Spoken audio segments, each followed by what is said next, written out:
오늘은 거기 있어줘서 고마워라는 제목으로 하나님 말씀 증거하겠습니다. 여러분 최근에 뉴스에 보니까 부산에서 좀 안타까운 화재로 인해 죽음을 당한 우리 어린 아이들이 좀 있더라고요. 보니까 지난주죠. 7월 2일도 그랬고 6월 24일도 그랬고, 이게 공교롭게도 또 이제 부산에서 일어난 일들인데 6월 24일 날 보니까 부산 진구에서 10살 그리고 7살 두 자매가 이제 아파트 화재로 또 사망을 했어요. 아마 이제 부모님이 새벽에 청소 일을 하러 나아가신 그 사이에 또 그런 또 좀 안타까운 일을 당했습니다. 근데 또 이제 7월 2일 날에도 부산 기장군에서 8살 또 6살 이 아이 자매들이 아파트 화재로 또 사망을 하게 됐습니다. 역시 또 부모가 야간 일을 하러 나간 사이에 벌어진 좀 그런 일이었어요. 화재 사망뿐만 아니라 보니까 또 부산에서 지난달인가요? 또 고등학생 고2 여학생 3명이 여러 가지 또 뭐 학업적인 부담이라든가 여러 가지 좀 다양한 이유들로 또 스스로 이렇게 또 목숨을 끊는 그런 또 안타까운 좀 일들이 계속 좀 연달아 일어나는 것들을 또 이제 우리가 좀 접하게 됐습니다, 여러분. 이게 이 부모들이 이 제정신이 아닐 거예요. 이 부모들이요. 우리 여러분 뭐 벌써 10년이 이제 넘은 일이지만 세월호 또 우리 침몰 사고도 있었고 이태원 참사도 있었고, 보면은 여러분 그 부모들이 제정신 가지고 못 살아요. 보니까 그 이후에도 막 부모들도 막 자살 기도하고 막 그런 부모님들도 많이 있더라고요. 자식이 없는 세상에서 뭐 도무지 살 수 없는 그런 어떤 마음의 상태였던 것 같습니다. 오늘 말씀 보면요, 다윗이 나오는데 이 다윗이 그 맏아들 암논과 그리고 사랑하는 아들인 압살롬을 먼저 보내요. 다윗이 이게 두 아들 먼저 보내거든요. 이게 다윗의 마음이 또 아마 이게 뭐 설명할 수 없는, 이게 겪어보지 않은 사람은 이게 설명해낼 수 없는 그런 아마 마음들이었을 거예요. 이제 이 압살롬이라고 하는 이 다윗의 아들이 어떻게 다 이제 죽게 되었는가, 그 이제 좀 과정을 우리가 좀 생각해 보면, 이제 압살롬이 좀 나쁜 짓도 많이 했어요. 나쁜 짓. 어떤 일들을 좀 했냐면, 뭐 물론 좀 이해가 되는 부분이 없지 않지만, 이게 큰 형인 암논을 압살롬이 죽이거든요. 그러니까 형을 죽인 거예요. 게다가 또 그 일들이 또 막 얽히고 설켜서 3년 동안 압살롬이 집을 나갑니다. 한마디로 가출해요. 가출해서 아버지 얼굴을 3년 동안 안 보고 살아요. 이거 또 이게 못 쓸 짓이죠. 게다가 심지어는 구테타를 일으킵니다. 아버지를 배신하고 반역을 이제 꾸미면서 구테타를 일으키는 일까지 저질러요. 이게 이제 압살롬이 온갖 만행을 이제 저지르게 되는 것이죠. 여러분 이 일들을 보면서 압살롬이 다윗이 아마 그 아들을 보면서 아마 마음이 썩을 대로 썩었을 거예요. 그죠? 우리 부모님들 이해 가시죠? 여러분 그런 말이 있더라고요. 신이 부모에게 자식을 보낸 이유는 세상의 마음대로 되지 않는 게 있다는 걸 깨닫게 해주기 위함이다 라는 말이 있습니다. 그 위대한 다윗 왕도 이 아들 압살롬만큼은 이게 어떻게 안 됐던 거예요.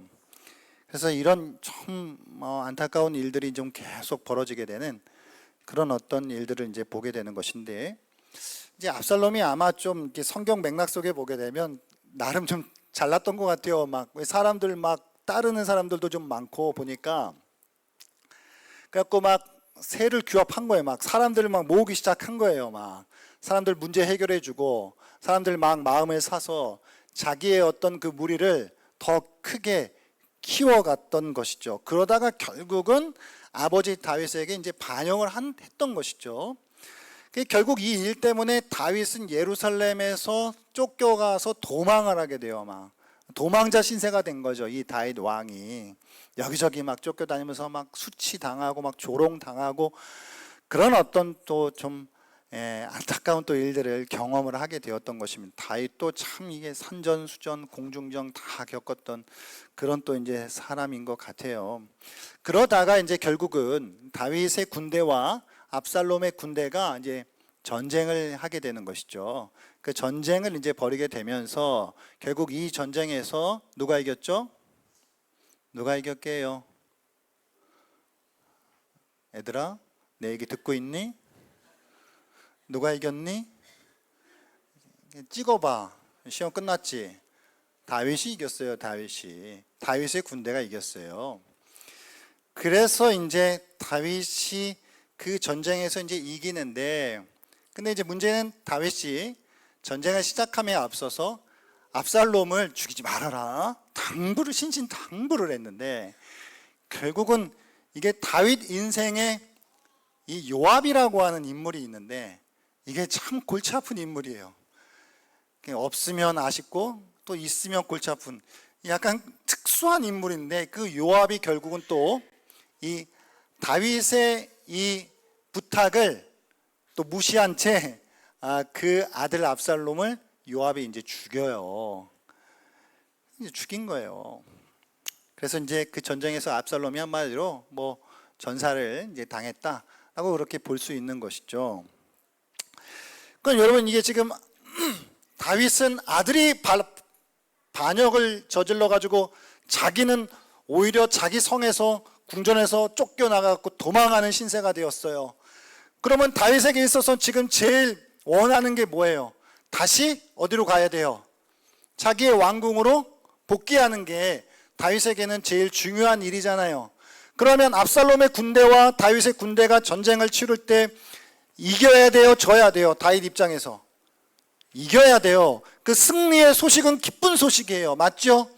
다윗이 승리했다라고 하는 건 기쁜 소식인데, 그 기쁜 소식을 전해주기 위해서 두 사람이, 아히마아스와 이 구스인이 이 승리의 소식을 빨리 이 다윗 왕에게 전해줘야 되겠다라고 해서 막 앞다투어서 막 가는 거예요. 근데 이제 요압은 이 압살롬에 대한 소식을 다윗이 들으면 이거 좀 일이 커지는데 하면서 막 걱정을 하는 것이죠. 그러다가 이제 결국은 다윗이 구스 사람을 통해서 아들 압살롬이 죽었다라고 하는 소식을 들었다는 것이죠. 그러니까 여러분, 오늘 이 19절부터 31절 이 본문을 한번 읽어보시면 다윗이 전쟁에서 이겼는지 졌는지를 별로 그렇게 관심이 없어 보여요. 오히려 뭘 관심 있어 보여요? 젊은 압살롬은 잘 있냐라고 계속 물어요. 이걸 두 번이나 묻거든요. 그러니까 다윗에게 있어서 지금 전쟁에 이기고 졌는지보다도 어떤 면에서는 아들이 지금 압살롬이 살아있느냐 지금 죽었느냐 라는 문제가 최대의 관심거리였다라고 하는 것이죠. 근데 구스 사람을 통해 죽게 된 소식을 들었다고요. 그럼 오늘 이 다윗이 이 소식을 듣자마자 정말 얼마나 마음이 아팠냐면, 오늘 33절 말씀에 보면 왕의 마음이 심히 아파 그래요. 왕의 마음이 심히 아프대요. 그러니까 이 아프다라고 하는 단어가 이게 떨리다라는 단어거든요. 정말 여러분, 사람이 너무 놀라면 손발이 떨리잖아요. 그러니까 이게 정말 손발이 떨리는 정도로 다윗이 마음이 고통스러워서 차라리 내가 죽었으면 좋았을 것을 하면서 목 놓아 우는 거예요. 다윗이, 왕이. 전쟁에 이기고 진 건 지금 중요하지 않아요. 다윗에게 있어서. 그런 상황 가운데 있었다라고 하는 것이죠. 여러분, 오늘 31절부터 33절까지 말씀을 우리가 읽었는데, 여러분 읽으시기에 이 오늘 본문을 통해서 하나님께서 우리에게 주시는 메시지가 뭘까요? 하나님께서 우리에게 주시는 어떤 말씀을 주시고 싶어 하시는 걸까요? 아버지의 자식에 대한 사랑? 이걸 우리에게 알려주시는 것일까요? 아니래요. 뭘 괜찮습니다. 뭘 알려주고 싶은 것일까요? 하나님께서 형제를 죽이고 아버지를 배신한 아들까지도 사랑하는 부모의 사랑, 이게 오늘 본문에서 우리에게 주고자 하는 메시지일까요? 맞아요? 아니면 뭐 아버지로서 다윗의 위대한 사랑, 막 이런 게 오늘 핵심 메시지인가요? 다윗은 자신의 왕국이 부강해지는 것보다 어떤 면에서 자식의 안녕이 더 중요했던 것이에요. 그래서 자꾸 반복하면서 젊은 압살롬은 어떻게 됐냐, 잘 있느냐 라고 그렇게 물었던 것이죠. 그래서 뭐예요? 오늘 말씀의 핵심이 인간 아버지의 사랑을 보여주는 게 오늘 말씀의 핵심일까요? 다른 메시지가 있는 것 같아요. 여러분, 작년인가 조사를 해보니까 우리나라에 살기 좋은 도시를 100개인가 100위를 이렇게 정리를 해놓은 게 있던데, 여러분 1위가 어딘지 아세요? 1위? 세종시. 2위가 어딘지 아세요? 수원, 내 고향 수원. 예. 이 수원이 2위래요. 여러분, 근데 수원 하면 우리 세계문화유산, 유네스코가 선정한 세계문화유산으로 뭐가 있죠? 수원화 딩동댕, 수원화성이요. 수원화성, 이게 정조, 조선 국왕 22대 정조가 아버지 사도세자를 또 기리면서 이 수원을 계획적으로, 여러분 그 조선 최초의 계획 도시가 수원이에요. 수원. 그런 곳이에요. 제가 그 수원이 고향이에요. 이게 사도세자의 죽음, 여러분 많이 이렇게 또 들어보셨죠?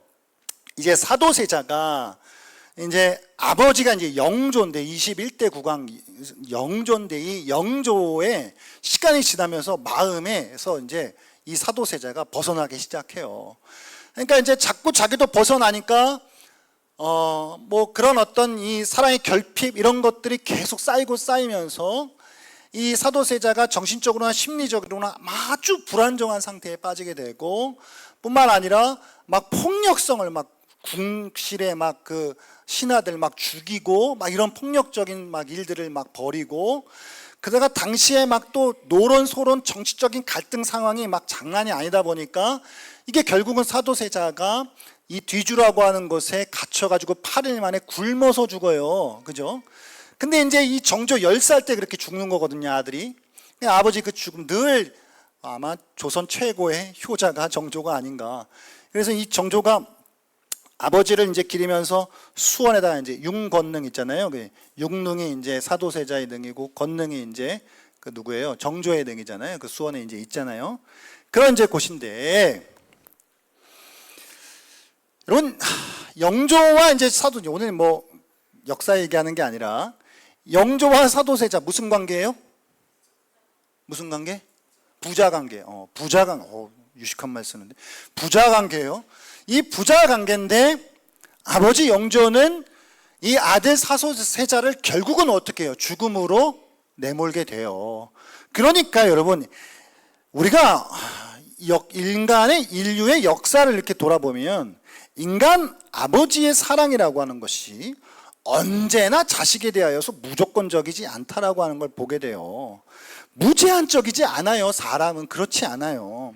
사도세자의 죽음에서 보듯이 인류 역사에서는 부모라 할지라도 자식을 죽음으로 이끌고 간 경우들을 우리가 종종 보게 된단 말이에요. 이게 인간의 사랑이 가진 한계예요. 이게 인간이 가진 연약함이라고요. 인간의 사랑은 완벽하지 못해요. 믿으십니까? 인간의 사랑은 무조건적이지 못해요. 그런 거 없어요. 비교적 상대적으로 이 세상에서는 제일 아름다운 사랑이라고 할 수 있겠죠, 부모의 사랑이. 그러나 그것도 우리끼리의 이야기지, 절대적으로 보게 되면 절대적이고 무조건적인 사랑은 인간사에는 없어요. 여러 가지 상황이 겹치잖아요. 그럼 자식도 죽이는 거예요. 이게 인간사예요. 그러니까 오늘 이 다윗의 이 압살롬에 대한 말씀을 통해 오늘 성경이 저와 여러분에게 무슨 말씀하고 싶은 걸까요? 야 봐라, 사도세자랑 영조도 이렇게 죽이지, 근데 다윗은 이렇게 압살롬을 사랑하였더라, 뭐 이런 얘기 우리한테 해주려고 하는 것 아닐 거잖아요. 오늘 이 말씀은 인간의 사랑이라고 하는 건 어디까지나 한계가 있다라고 하는 걸 우리에게 보여줘요. 자, 그런데 무조건적인 사랑이 있다는 이야기를 우리한테 해주고 싶은 거예요. 바로 하나님 아버지의 사랑이 절대적인 사랑이다라고 하는 걸 우리에게 알려주는 본문이라고요. 믿으십니까? 아들 압살롬의 죽음 소식을 들은 다윗은 차라리 자기 자신이 죽었으면 좋겠다는 마음을 진심으로 가졌을 거예요. 그게 뭐 보통 부모의 마음이니까 정말 진심이었을 거라고 의심하지 않아요. 그런데 우리는 다윗은 그런 마음을 가진 것이지만, 그러나 우리에겐 정말 자기의 자식을 대신해서 죽으신 아버지가 계시다라고 하는 걸 알려주고 싶은 거예요. 그분이 바로 우리 하나님 아버지시다라고 하는 것이죠. 믿으십니까? 예수 그리스도를 보내주셔서 자신의 자녀들을 위해 십자가에 죽게 하셨어요. 이로써 자신의 자녀들을 살게 하셨다고요. 그러니까 다윗은 차라리 내가 죽었으면 하는 마음을 가졌지만, 그 다윗의 모습을 통해 그 다윗이 보여준 형제도 죽이고 자기까지도 배반했던 그 아들을 향한 차라리 내가 죽었으면 좋겠다라고 보여주는 그 다윗의 사랑을 통해 오늘 성경은 우리에게 하나님 아버지의 사랑을 보여주시는 거라고요. 우리를 위해서 정말 대신해서 차라리 내가 죽었으면 하는 마음이 아니라 진짜 사실로서 자기 자식들을 위해 죽으신 하나님에 대한 이야기를 우리에게 가르쳐주고 있는 것입니다. 할렐루야. 이것이 십자가의 죽음이 가지는 의미예요. 오늘 하나님께서는 다윗과 압살롬의 이 말씀을 통해 우리 모두에게 말씀하셔요. 내가 너희들을 이렇게 사랑한다라고 말이죠. 믿으십니까? 형을 죽이고 아버지를 배신한 그 아들 압살롬까지도 사랑한 다윗을 통해서 죄인인 우리들을 향한 하나님 앞에 그 압살롬보다 더한 죄를 저지른 저와 여러분을 향한 아버지 하나님의 그 무한하시고 절대적이고 무조건적인 사랑을 보여주시는 것이 오늘 말씀이라고요. 하나님 아버지의 사랑은 조건이 없으십니다. 우리를 그저 사랑하십니다.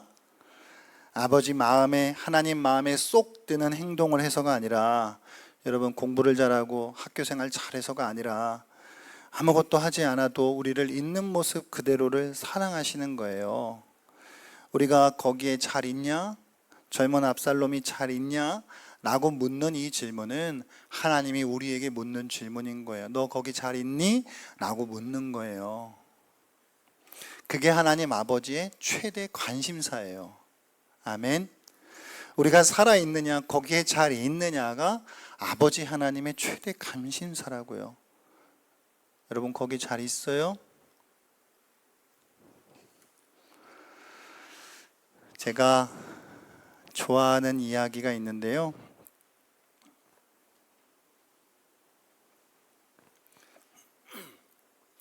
몇 번 나눴던 것 같은데, 인디언 전설로 내려오는 이야기입니다. 여러분, 금이 가고 못생긴 물동이 하나가 있었어요. 근데 금이 가고 좀 잘 못생겼어요.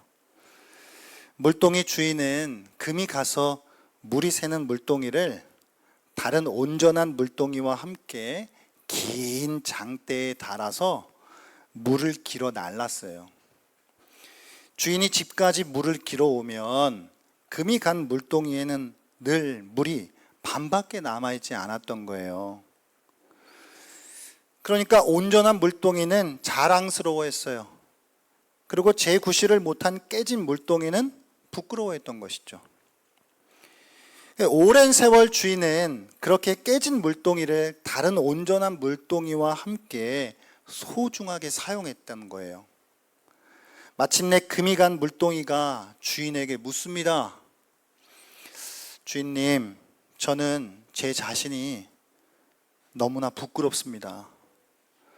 주인님은 왜 저를 버리지 않고 그냥 사용하십니까? 그러자 주인이 조용하고 부드러운 음성으로 이렇게 말해요. 오늘은 가면서 길가에 피어있는 꽃들을 보아라 라고 말해요. 금이 간 물동이는 주인의 말대로 길가의 꽃들을 유심히 살펴보았어요. 고개를 숙이고 늘 땅만 보던 물동이가 주변을 둘러보니까 그동안 보지 못한 작고 예쁜 꽃들, 들꽃들이 피어있는 것이 눈에 들어온 거예요. 금이 간 물동이는 메마른 산 길가에 피어있는 각양각색의 아름다운 꽃들을 신기한 눈으로 바라보았어요. 그리고 주인은 이렇게 다시 말해요. 보았니? 네가 물을 주어서 아름답게 핀 꽃들이란다. 난 네가 금이 간 물동이인 줄 알고 있었지만 저 꽃들을 위해 그냥 두었던다 라고 말해요. 사랑하는 여러분, 하나님은 오늘 우리에게 말씀해 주세요. 여러분, 우리가 금이 갔든지 깨져 있든지 이가 하나 갔든지 못생겼든지 하나님은 우리에게 거기 그대로 있어줘서 고맙다고요. 젊은 압살롬은 잘 있느냐라고 하는 이 물음은 하나님이 우리를 향해 묻는 물음이세요. 너 거기 잘 있니? 라고 묻는 것이고, 오늘 우리에게 거기 있어줘서 고맙다라고 말씀해 주시는 것입니다. 이것이 하나님 아버지의 마음이에요. 여러분, 거기 있어야 돼요. 그대로 있어야 돼요. 아멘. 못생겨도 괜찮아요. 저한테 하는 이야기예요. 금이 가 있어도 괜찮아요. 깨져 있어도 괜찮아요. 하나님은 그걸 통해 꽃을 피우십니다. 할렐루야. 오늘 이 하나님의 음성이 거기 있어줘서 고마워.